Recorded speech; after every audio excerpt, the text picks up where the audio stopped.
माताजी जय गुरुदेव। हिरण्यवर्णां हरिणीं सुवर्णरजतस्रजां चन्द्रां हिरण्मयीं लक्ष्मीं जातवेदो महावह तां महावह जातवेदो लक्ष्मीमनपगामिनीं यस्यां हिरण्यं विन्देयं गामश्वं पुरुषानहम् अश्वपूर्वां रथमध्यां हस्तिनादप्रबोधिनीं यस्यां देवीमुपह्वये शीर्मां देवी जुष्टां कां सोऽस्मितां हिरण्यपाकारमाद्रां ज्वलन्तीं तृप्तां तर्पयन्तीं पद्मे स्थितां पद्मवर्णां तामिहोपर्ये श्रियम् चन्द्रां प्रभासां यशसा ज्वलन्तीं श्रियं लोके देवजुष्टामुदारां तां पद्मिनीं शरणं प्रपद्ये अलक्ष्मीर्मे नश्यतां त्वां वृणे आदित्यवर्णे तपसोऽधिजातो वनस्पतिस्तव वृक्षेऽथ बिल्वः तस्य फलानि तपसा नुदन्तु यान्त्रां याश्च ब्रह्या अलक्ष्मीः उपेतु मा देवसखः कीर्तिश्च मणिना सह प्रादुर्भूतोऽस्मि राष्ट्रेऽस्मि कीर्तिं वृत्तिं ददातु मे क्षुत्पिपासामलां ज्येष्ठां लक्ष्मीं नाशाम्यहम् अभूतं समृद्धिं च सर्वनिर्गुण मे गृहात् गन्धद्वारा दुराधर्षां नित्यपुष्टं करिष्यिणीम् ईश्वरीं सर्वभूतानां तामिहोपर्ये श्रियम् मनसः काममाकुर्तिं वाचः सत्यमशीमहि पशूनारूपमन्नस्य मयि श्रियतं यशः कर्दमेन प्रजाभूता मयि सम्भव कर्दमा श्रियं वासय मे कुले मातरं पद्ममालिनीम् आपः सृजन्तु स्निग्धानि चिक्लित्वस मे गृहे नीचदेवी मातरं श्रियं वासय मे कुले आर्द्रां पुष्पकर्णीं पुष्टिं पिङ्गलां पद्ममालिनीं चन्द्रां हिरण्मयीं लक्ष्मीं जातवेदो महावह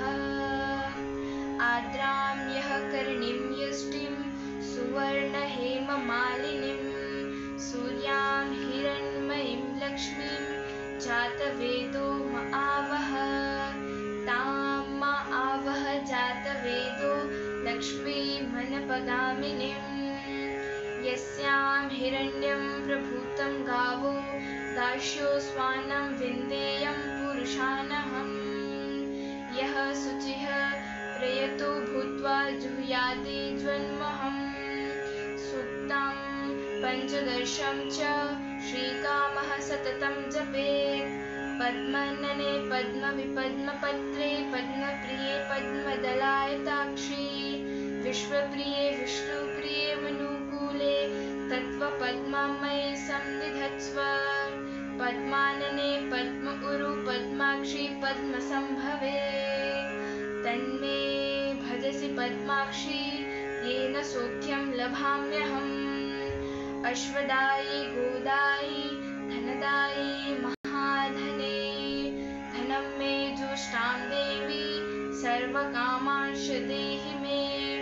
पुत्रपुत्रं धनं धान्यं हस्तश्वरेश्वरी रथं प्रजानां भवसि माता आयुष्मन्तं करोतु मे धनमृगं धनं वायु धनं सूर्या धनं वसुः